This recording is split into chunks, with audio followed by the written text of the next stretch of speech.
Welcome to the B2B Category Creators Podcast, hosted by Gil Allouche, founder and CEO of Metadata.io.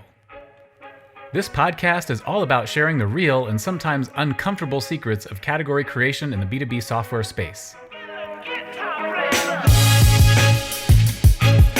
On this week's episode, we have Kyle Lacy, CMO of Lessonly, a training, coaching, and enablement solution built for frontline teams, and Max Altschuler, VP of Sales Engagement and Outreach, the leading B2B sales engagement platform.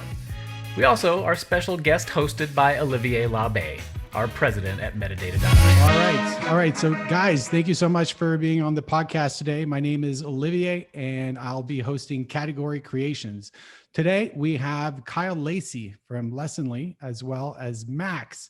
I just call him Max because I don't know how to pronounce his last name. Max works at Outreach. He does a bunch of stuff, but he's at Outreach right now. So today the topic is category creation. So I'll have Kyle introduce himself first. Yeah, so thank you. I have a very simple name. I had Max on my podcast almost a year ago, I'm guessing, and I practiced his last name, and I still can't say it. So I'm sorry. I'm sorry, Max. CMO at Lessonly. We're training software for sales and customer service teams. I run a marketing team of about 45 people, about 250 people total in the company. Nice. Awesome. And what are you drinking today? I'm drinking Basil Hayden's 10-year Kentucky straight rye whiskey. I love that stuff. It's the green label. Okay. And Max, welcome to the show. Max Altschuler here. That's how you say it. I actually pronounce my own last name wrong. So don't ask my dad or my wife how to say my last name because they say it the right way. I'm the VP of Sales Engagement at Outreach. Kind of got a little bit of a hybrid role. Ran marketing for a year at Outreach. Moved into a role called Sales Engagement. That's our category that our product is in, which we're going to go into here. And we can go a little bit deeper later on the podcast of why I am a VP of Sales Engagement, which is also the title of our category. I am drinking Casa Azul tequila. You guys are very generous. Very classy. It's got the bell. So I can get all dinging. And I usually drink the Reposado on the rocks with a couple slices of orange. So I'm trying that with the silver. I should not drink this whole thing by the end of this podcast. So. I sure hope you do. And for everyone listening at home, my name is Olivier L'Abbé, president at Metadata, and I am drinking a Negroni. So cheers, guys. Thanks for being on the podcast. Cheers. Okay, so Max, every 5 minutes or so, you can ring the bell so we can remind ourselves. I also have a cowbell. That's really annoying. Is that a llama bell? Is that like that's a Lessonly SKO bell. There you go. All right. So first question, this one will go to Kyle. So at Lessonly, when you create the category, can you talk about, the name of the category, or is it, is your product in multiple categories? And, did you plan on creating a category when you started at Lessonly? We didn't plan on creating a category. We live in two as of today, which is LMS, which is our history. It's historical for us, as well as, sales readiness. So one of those is because the product was built as an LMS. The other is because it's where we have been slated as a technology by analysts or whatever. So we're a little bit different than what Max is probably going to talk about with Outreach, where we slotted ourselves into a current category. We did not create one. And I think we can get into that a little bit later, but we took a very broad approach to how we looked at categories to say, hey, we serve multiple ones. And in order for us to hit our revenue numbers, we need to support those. But it has changed over time as the product's changed. Okay. All right. How about you, Max? We're in the sales engagement category, which is a category that we created. And the interesting thing is Outreach was focused on creating this category before I joined. And, it was a slow start. I think there was some marketing debt when I joined. I think, we were still trying to figure out, is this revenue intelligence, which is now another category? Is this sales engagement? Is this revenue engagement? What are the terms that you're supposed to use here? How do people think about this? If you want to use terms for the CFO, then, they like to talk about revenue, or the CRO likes to talk about revenue. Enterprises like to talk about revenue. But your end users and like the people that you also have to market to, they hit their sales goals and their sales quotas. They don't talk in terms of revenue. So we had this really hard, kind of debate really about, do we go revenue? Do we go sales? Is it engagement? Is it customer engagement? Because you also interact with your customers that way. So there were a lot of different things that we had to kind of figure out. We had, I think we're kind of fortunate to have competitors that were heavily funded as well, and they were investing in the space. So we were kind of tag teaming the analysts, tag teaming the marketing around our category, across our competitive landscape. And now we're finally getting, we got a what is it, the Forrester Wave last year, earlier this year. It might have been, I think it was last year. We're getting recognized now. It's finally getting recognized as a category, but it's one of those things where takes a little while. And I think it's a Benioff quote, but the second you get bored of it is like the minute that it starts to penetrate externally. And the second you're in your own hallways saying like, okay, is it time to innovate, or take this to the next level? That's finally when the marketplace is starting to recognize it. So yeah, you got to be patient, stick with it for a long time. Even now as we put out new products, it's still iterating. Like, do we become two different categories for our entire product suite? Is it all, part of sales engagement? Do we make it engagement and intelligence? It's a never ending process for us. Got it. I remember a few years ago, you sent me a text when I was at G2, and you're like, let's open up this new category on G2. And we were able to do so really quickly. And I remember that pretty well. Is there a line item in your budget, on the marketing budget, that's for category creation? Is that something that you guys do when you're doing your annual budgets? Here's the amount of money we're going to put in build on this category. Not for us. I would say there's no like category creation budget, but there are definitely things that we do under brand. Pretty much everything we do in marketing that touches on category creation. Yeah, same here. It's all brand oriented. Okay. So how do you know you've succeeded in creating a category? Is there like a moment and you're like, man, we did it? Yeah. Well, for one, G2 Crowd, lists it. Other review sites list it as a category. The analysts start picking it up. I think they're probably the last, shoe to drop, so to speak. When your category is finally there. We still don't have Gartner. We've got a portion of Gartner, I think, because they acquired a company called Topo, and Topo definitely recognizes us. I think the small analyst firms do a really good job of being on the cutting edge and talking how the companies in that category like to talk. I think the bigger companies that deal with the enterprises like to try and slot you in somewhere until it makes sense for it to be a category on its own. And it's probably a lot of extra work for them and a lot of credibility that they have at stake to do that, to like spin out a whole new category. So I don't necessarily blame them for being slow to get to that, but that's definitely like the final thing.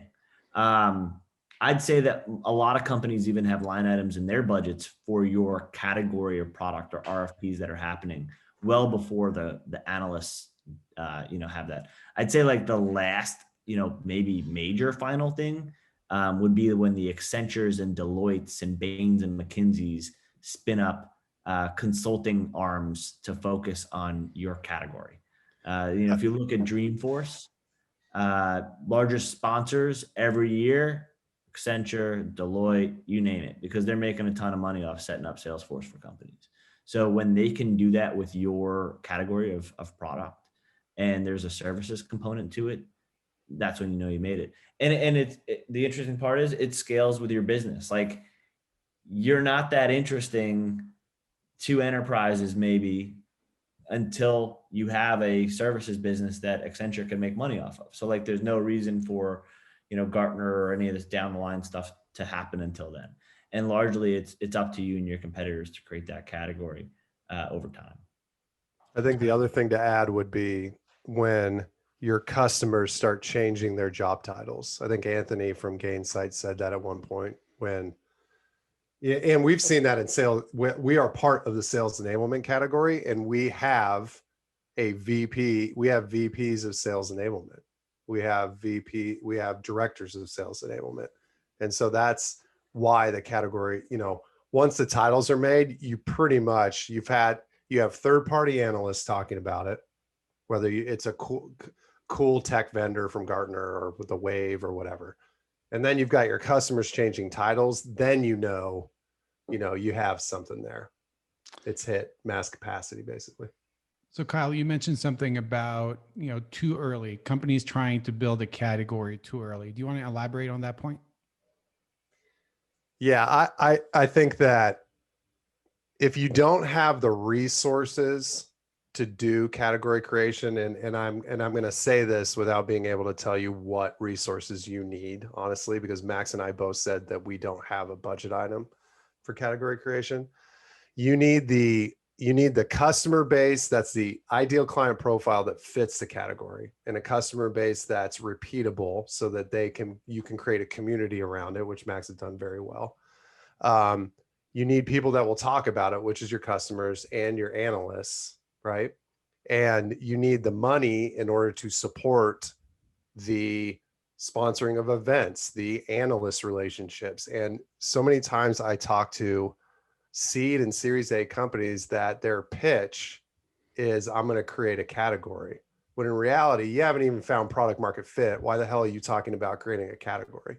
Right. So if you're going to put a pin on it, I'd say Series B, unless you're like the most recent funding where you have like $1 billion Series A. I think that's a little bit different discussion, but Series B, where you found repeatability and you feel like you have an ideal client profile that fits that you can replicate, then you can start talking about category creation, especially if you have a very specific one. Lessonly lives in a couple different places. We have a couple different ICPs, so we've had to be pretty general when it comes to our category. Got it. And then do you guys have headcount that is focused on, the analyst side of the house? I think Max, you hired somebody, right? We do not. We don't personally. It's me. Okay. For analysts? Yeah. Yeah, we have somebody who does AR and PR. And I think like as you scale, that separates out and then those teams get bigger. We're at the stage where you have a head count for, both, which I think is, also pretty far along. Like Kyle said, like they don't have one. And then I think eventually they split out. Kyle, how many different analyst firms do you engage with? 2. Okay. But if you're doing 2 and it's your CMO and your president doing all of them, it's probably time to, we've started talking about headcount for an AR for sure. Got it. All right. Next question. What is a hashtag fail moment in your career as an entrepreneur? So many. Fail moment.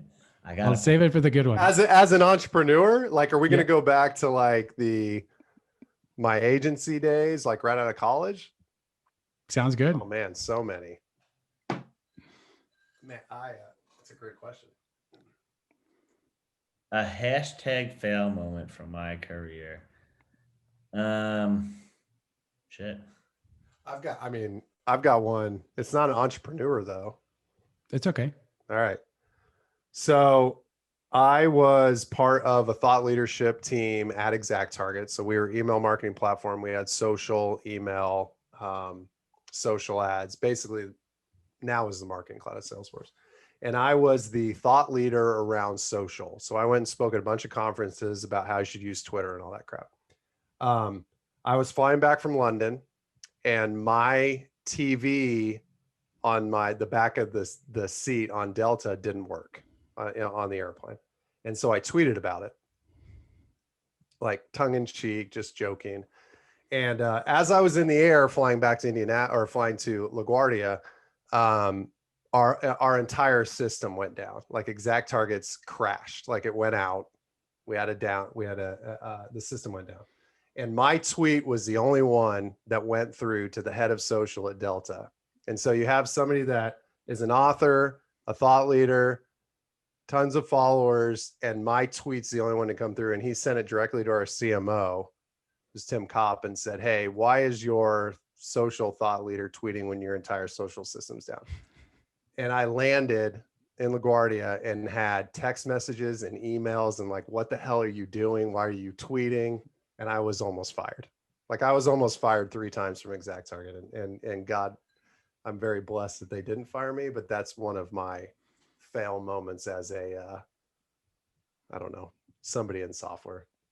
That's a really good story. Were all 3 times you almost got fired around this one event? No, not around Delta, but they were all around me bitching Tweeting? about a brand that happened to be either a prospect of a huge deal or a customer that had a huge contract.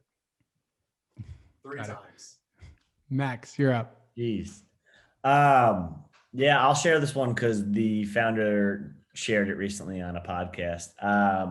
So I started a like super obscure line item on my my LinkedIn, but I started a media company for community managers called CMX.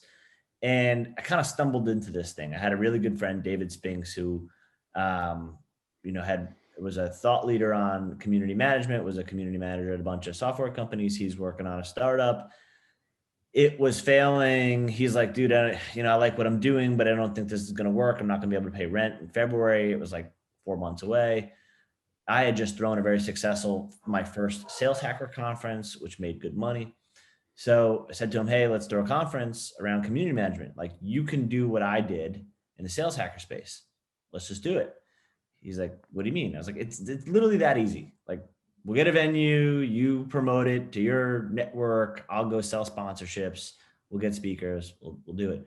So we put that on. I think it was like 6 or 8 weeks later, and we made some good money out of it. So we're like, okay, like there's something here. So he quit his other startup, went on to this full time. I joined him. I was now working on Sales Hacker and CMX at this time. And we went to do an event in New York City. And we overestimated how many people were interested in this topic in New York City compared to San Francisco. So we were like, oh, we'll do, if we had a 300 person first event, we'll do like a 500 person event in New York City. There's way more companies here, blah, blah, blah. And kind of like fell on deaf ears. We ended up getting like 200 people to register and pay for it. Problem is, like we went and got a bigger venue and spent all this, basically like laid out deposits and things like that on a much bigger event. And we realized that if we continued to throw that event at that location, we would probably lose all the money we made on the first event, which was like 30, 40 grand. And that would be bad. That would be very bad. So we went to, I don't know. I don't know how I figured this out, but I found like an art gallery in Soho, used that venue as the venue for the event, canceled all the other stuff for the previous event that we were going to throw. Obviously contacted the guy, told him we weren't going to do it anymore and that we couldn't pay him for the stuff. Made it right by him by basically paying him off a little more than we actually needed to in our contracts. And then through this event, we ended up, I think like breaking even or maybe making like $1,500 on it, but it was way better than losing 40 grand. So to all of the people who came to the event, they were like, oh, we just thought you had like a last minute venue change. Like, no big deal. It looked smooth. It looked like, okay, whatever. But to me and him, we were like literally sitting there like, oh my God, we're gonna lose so much money. This is terrible. Like, what are we gonna do? And so to us, we salvaged it, but it was a fail. And at least publicly, we allowed the brand to live on through further successful events. He went on to sell the company to Bevy. I helped him with maybe 1 or 2 more events after that worked out well, and then went on to Sales Hacker full time and was doing SaaStr annual for a little bit. But yeah, that was a fail in the shadows that hurt. But we salvaged it at the end. Speaking of events, I'm curious, are you guys going to get back on the trade show circuit later this year? Yeah, I mean, I threw an event in New York City last Tuesday. It was awesome, super highly attended. People want to get out. We'll have our summit series in the fall, which is going to be epic. I'm due with baby number 2 in September, so I probably will be grounded from beginning of August to sometime in November. But after that, I hope to get out. Yeah, we are. We've got our user conference in October where it's hybrid. So we've got people showing up in India as well as online, but we're doing sponsorships and everything now. Okay, that's awesome. Yeah, I look forward to getting back on the road. My wife is asking me to get out of the house. Yeah. So I got a co-working space. I recently moved to Boulder. Got a co-working space near Denver. Work with a couple employees a week, and she's very happy. I start next week. Awesome. All right. What is an absolute BS that is spoken about over and over again? Examples, TechCrunch, SaaStr type tips that are, complete BS, around category creation. What is like the worst stuff you've heard about, like advice around category creation? I can't remember if I told myself this or I was told this. So let me just throw that out there before I say it, but, ignore analysts. I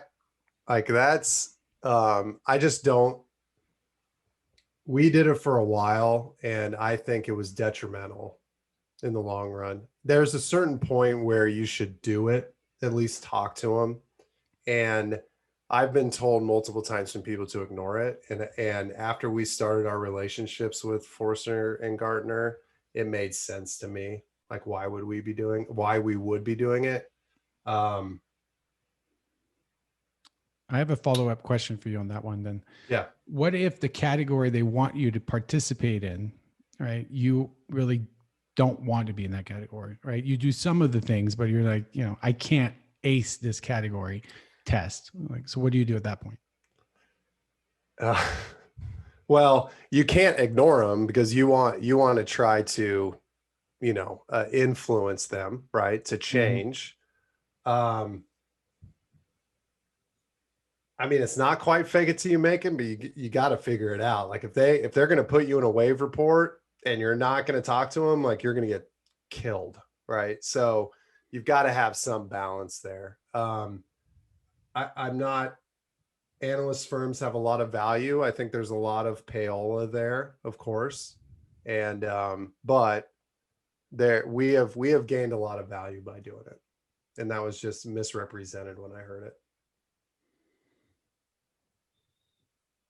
Max? Yeah. Every company is going to say they're number one in your space. And every company is going to say that they coined the term, created the term. And really none of those two things matter because everybody's going to say it anyway. And they're going to point to one obscure fact that they can find that's going to show it. So like, it really doesn't matter. I mean, we've got companies in our space that have like 100 customers tops, and they'll be like, we're the number one sales engagement platform as rated by some like random review site in like one random category for, the SMB, whatever. And they will leave out conveniently the SMB part when they say they're number one. Like it doesn't matter. People are going to say what they're going to say. And like, you can point to anything and they can point to the same thing. And there's going to be a review here that was bad about this company and, a review here that was good about this company. It doesn't matter. The best thing you could do is focus on yourself, focus on your story, focus on like the category narrative and less about the number one, but like what is your vision for the category? How do you see the category unfolding? Like what does your problem does your product solve, and why does that fit the need or the problem that everybody has that's looking for a solution in that category? And what is going to really help you like win all those RFPs? Don't worry about the whole like number one bullshit or like we were here first type stuff, because nobody cares about that. And it doesn't matter at all. You Yeah, I mentioned, think one quick note on that with the RFPs. I think it's very, very important to note that there's a huge difference between the need of a category between an enterprise deal and an SMB deal. We took the route of creating a movement around our mission statement, do better work. Like if you were to go to our website over the last 3 years, it was do better work. It wasn't the number one sales readiness product, right? But as we moved up market, it was very, very important that there was a category component to what we were doing. But we grew pretty significantly just trying to create a movement. So, I think it's Ben Horowitz that said the company story is the company strategy. I probably butchered that quote, but the narrative is what's important. I don't care if it's a category. I don't care if it's your mission statement, as long as your narrative is community building, right? So in an SMB world, you can survive by creating a community, getting customers that are raving fans. But as you move up into the RFP territory, like analysts and category creation is so important, and is very important to the growth of the company, at least in the enterprise segment, from what I've seen. okay. Now, Max, you mentioned review sites. So I'm curious, what part do review sites play into category creation? Analysts, a lot of pay to play there. And, it is what it is. It's part of the game. Everybody knows that. I think review sites, same thing. There's a lot of pay to play there. There's a strategy. There's a way to play that game. And you have to prioritize it if you want to do it well. The companies that I know that are doing the review site game well have headcount there, have budget there. They treat it like a proper campaign they spend money on, and they treat it as a high priority, part of your marketing game plan. And if you don't, and you just have happy customers and you don't do a good job of setting up, NPS and CSAT campaigns to run towards those happy customers at their happiest points and get them the right reviews and, put money towards getting them Amazon gift cards to write reviews and all that other stuff, then you're not going to keep up with competitors that are, and that's fine. But it is, it's gameable, it's pay to play, and that's what we've seen so far. And until I don't see that being fixed. I think that's it's just like analysts. No, it's the same game, and that's fine. Yeah, it's the exact same game, which Yeah. is what other than there is a customer voice component to that, which is very powerful, which they've leveraged pretty powerfully. What's funny though is that if you are not in a category that you think you should be in, you still have to talk to the research team, which is the same thing as what we're doing with Forrester and Gartner. So I love the component of hook up your NPS. If somebody gives you an 8, 9, or 10, you trigger an email to them to say, we'll give you a $50 gift card to do a review on G2. I love that component of it. But the reality is, if you want to be in a category, you want to create one, you still have to talk to an analyst team, whether it's G2 or Forrester, Gartner, Topo, whoever. Your customers have to agree with you. That's my absolute truth. If you go off, we had I think it was 2016, Lessonly did a learning automation category creation play, and crickets. Customers were like, we don't even know what this means, right? Your community has to follow you. If they don't follow you, it's not going to happen. Did you come up with the name? Because I was told by Mark Organ, who created marketing automation, Eloqua, that the company don't create the category or the name for the category. So curious to hear your thoughts there, Kyle. Did you guys create the name and then pushed it? How did that work? That was before my time. I'm pretty sure we created it, because the crickets that happened after that means that we did it in some meeting, right? I love Max's take on that. I don't know if you can just allow your community to come up with a category. I think you have to lead them a little bit, but you also need to take in their feedback.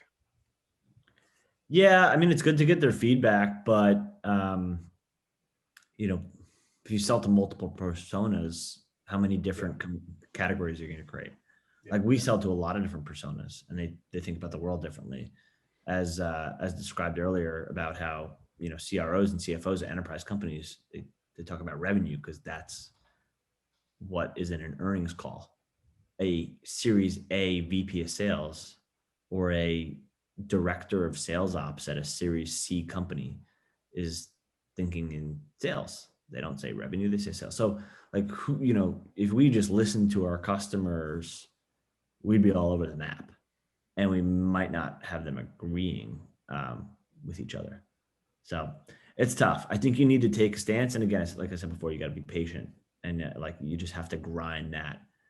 You know, you might get bored of saying over and over again, and you might want to give up because it's not hitting as quick as you thought it would. But eventually it will. And you got to execute in the meantime, like everything else. You got to get your product in customers' hands. You got to sell, you got to innovate, you got to market, you got to do everything else. And I'd say like the question was what? My one thing that I know to be true, that Absolute truth. Yeah. absolute truth. That not everything needs attribution, especially in category creation. So there's there's people out there and CEOs are like, oh, where'd this dollar go? Where'd this dollar, like, what did we get out of this? It's like, well, you're talking about category creation. Like, yeah, I don't have a line item for that in the budget, but there are things that you do through brand and other stuff that, I mean, shit, like, I might not be able to tell you where the dollars are coming through from some of the content stuff that we do, but I know that it's worth it. You know, Outreach bought Sales Hacker, and I can tell you that deal was worth it. But I tell you where every dollar went from every, you know, deal generated through, you know, a Sales Hacker initiative? No, I can't. So I don't know. I think like there are a lot of people who harp on attribution, measure everything, all that kind of stuff. Like I don't necessarily agree with that train of thinking. I think, you know, demand gen, there's a lot of the budget that should be measured and have attribution tied to it, but not everything. Yeah. Kind of agree with that. All right. If you could go back in time and give yourself one piece of advice, what would that be? Mine's really easy. We should have talked to analysts sooner. And I can't believe that I'm even saying that, but that's the reality. The insight that we got with our first couple sessions with Mary Shea from Forrester, which Outreach decided to hire. So yeah, no, thank you, Max. All that work. How long did that take? All that work. And then Manny and Max come in and just pull them. It's time for the bell. That I'd say be very thoughtful on when you bring analysts in, because I think it would have had more impact for us 2 years ago instead of a year ago when we brought them on. Oh man, this is a tough one. What advice would I give to my younger self? And it has to do with category creation? No, it doesn't. Okay. But if you want, you can, you know, I think I'll keep. Oh, that's way more than I would have said that. I think I'll keep it on that thread since Kyle went there. We kept it in category creation. I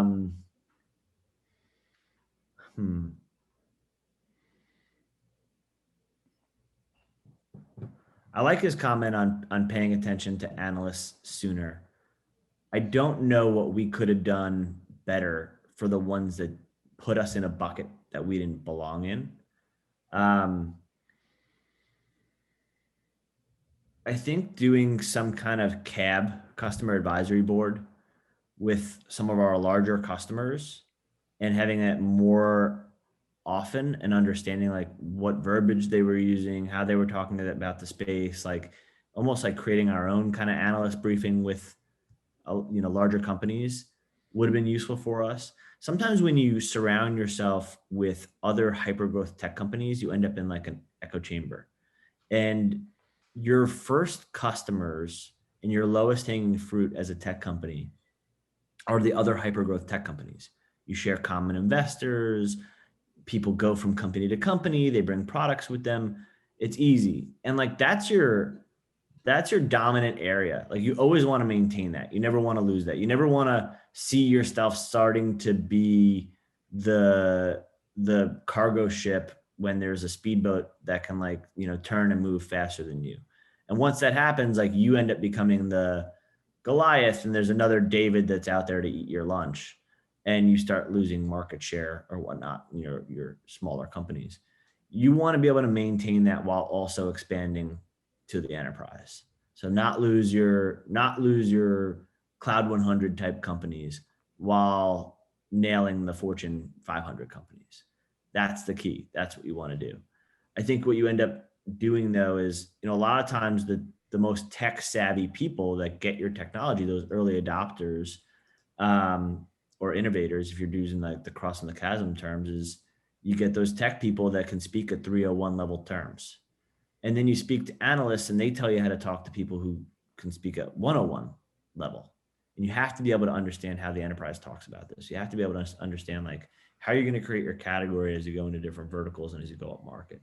And it's almost like never too early to start that motion, so that it's built into your brand. It's built into how you communicate about your product. So when you guys mention, building relationship with the analysts, does that mean just engaging with them and talking to them, or does that mean, giving them a check and being a customer? Is there a difference? Well, I'll add on. I have another piece of advice for CEOs in the Series A, Series B. Go to your marketing leader and say, you can take 20, 30% of your marketing budget that goes to brand that I will not question you on. That will be, we're not going to do some stupid influence model, attribution model, which Max, I could spend an hour just talking about that. Go to your marketing leader and say that.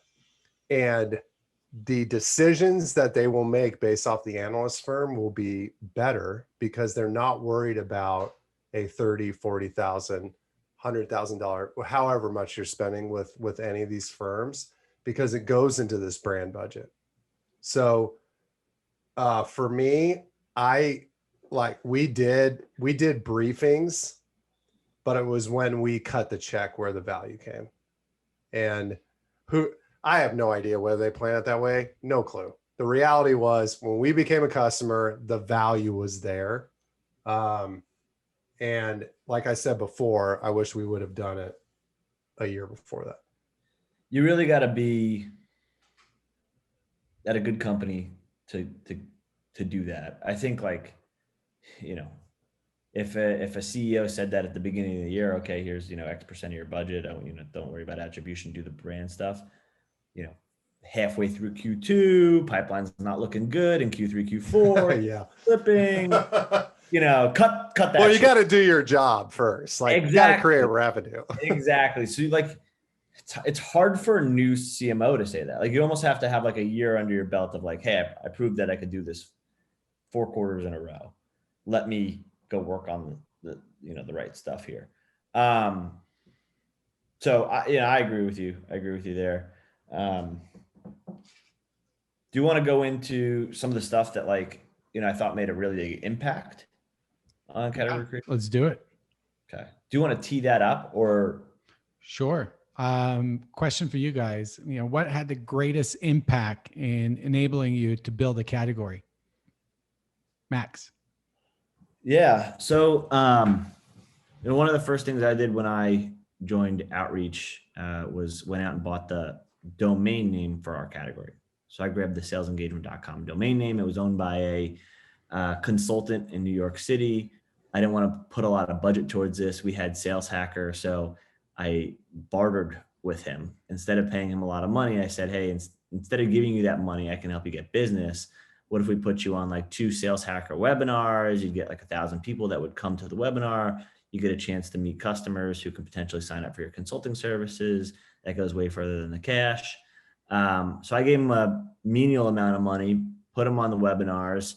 I think I tweeted about his book, and we were able to grab the domain name for very cheap. And then at Dreamforce, which was in September that year, we had our conference coming up in March of the following year. We launched the sales engagement domain, salesengagement.com, along with the sales engagement podcast at Dreamforce, and announced that our book would be coming out at Unleash in March. So we had a program running with the podcast with a couple episodes out at Dreamforce. Classic lightning strike moment if you've read Play Bigger by Christopher Lockheed, which is like the category creation book. Lightning strike moment at Dreamforce, which is our big event in the fall. And then another lightning strike moment at our conference, timed out when our book would launch, and we'd have our book on every seat at the conference in the spring. So we had, every 6 months we were able to kind of have this revolving lightning strike moment where it's, something else that we did big in a category. And that worked out really well for us. So we owned the domain, we owned the sales engagement podcast, and we had wrote the book on sales engagement. And we got that published by Wiley, who had published my previous book, Hacking Sales. So I had a relationship there, wrote that book in 5 days from Miami, have a really interesting way of writing business books. We're able to go out and leverage, in this case, I think we had like 20 or 25 customers that all wrote like 250 to 1,000 word excerpts on different parts of the book around, sales engagement and how they used outreach in their process. And then we strung that together with, I don't know, half the book was written by us at least, and our own kind of ways of thinking about how to use and leverage sales engagement in your own company. And put that book together, got it out, and had a hard copy. And we use that book in our sales process today. We use it, we hook up Sendoso, or whatever your preferred, direct mail app is, to outreach campaigns. And we send copies of the book to people. And, one of my favorite things is when we send books to our competitors, like customers, and we're in, a cycle like that. And then our competitors go in for in-office meetings and they see our books on the coffee table. It's like, hey, we're here. We're sniffing around. Get ready.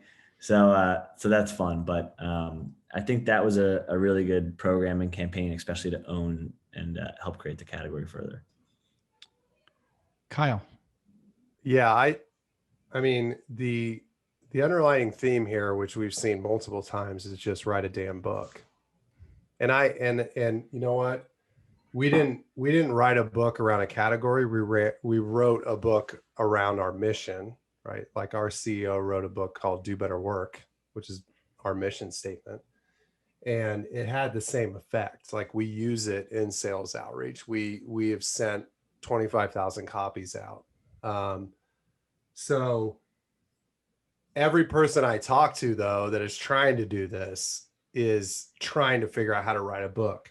If you have enough content to write a book around a category, you probably have a pretty good chance to at least make some type of impact. So if we go back to like when you should create a category, if you feel like you have a category, if you feel like you have the content to do that, then great. We took a little bit different approach, but it was the same damn thing. We just decided not to do necessarily a category until we knew what the analysts were talking about. But it was definitely a book. It was events. It was building it within the sales cycle. And those were we use Postal, but it's the same thing where we put those books within the sales cycle, and it helps for sure. All right, I'm going to go off topic here. I'm a big fan of the llama. Can you tell us how that came to be? It's pretty. I mean, it's not that. It's an okay story. The llama. Somebody, I'm not even sure we know who it was, drew a llama on a chalkboard in our old office, which was an old school. And Max and Connor, our founder our co-founder and CEO, they were like, no go. We are not going to do the llama. This is crazy. Why? It was a llama. It was 2013. It was like, llamas aren't cool. They kept erasing it and it kept showing up. And so eventually they just said, all right, let's do a llama. And I got lucky that when I joined in 2017, Target came out with a bunch of llama products. So they were cool. And so Ollie Llama, we doubled down on Ollie Llama, and it I wish I could tell you why it worked, but man, like we have an Ollie in upstate New York that's a llama on a farm, and it's Ollie, and Ollie calls into our cab events, calls into our Taste Lessonly events, has a Lessonly blanket that he wears. I mean, it's just, we have Ollie Llama and Co., which is our clothing line.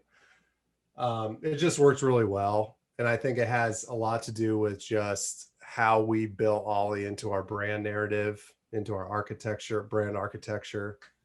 And Ollie's cute. Llamas aren't, but Ollie is. So it works. Max, does Outreach have a mascot? Our logo is the nucleo, like a cell. Okay. It's interesting. As you know, we came up very like science of sales, like data-driven sales, and we're a product and customer-led company. Manny was a product guy at Microsoft, Amazon Web Services, worked for Andy Jassy, who's now the CEO of Amazon. And our other founders were engineers and UX folks. So the science piece, the nucleo piece makes a lot of sense for the O in Outreach. But no, we don't put arms or legs on them or make them sing songs or, do anything creepy like that. So. No clothing line? No clothing line. No. Yeah, the one thing I'll say, which is why it worked, and this is for any company that's scaling, is that they decided to do a Golden Llama Award to an employee that exhibited our values. And Ben Battaglia, who was director of marketing in 2018, said, "Hey, I think we should give Golden Llamas to our prospects and our customers." And when we made that decision is when the llama became part of the narrative of Lessonly, right? Like, hey, we give the Golden Llama to our employees who are our best employees. We think you should give the Golden Llama to your employees who exhibit your values. And when that happened, I mean, I've spray painted about 1,000 of them. I'm pretty sure I'm going to die at 60 because I've spray painted 1,000 llamas, but we've shipped 5,000 of them. And that is when it becomes part of the internal culture and people believe in it, that is when it works externally. If you can't, there are plenty of companies that have launched mascots where it's like, what the hell? Because it was just randomly created. And so it has to be part of your internal culture before it can work externally. That's good advice. Max, do you guys offer customer awards? Like have a program around it? You should. I don't know. We might. You got to give them out at your conference, right? We definitely do. I mean, we have swag that we give out for sure. It's run under customer success, not under marketing. I don't know if we have like customer rewards, but we give swag out. It's like any other tech company. Yeah. For us, it's experimentation, right? It's all about experimentation. And so I've been telling Jason, our VP of marketing, to get the, Metadata Experimentation Award to our top customers. I thought you said rewards.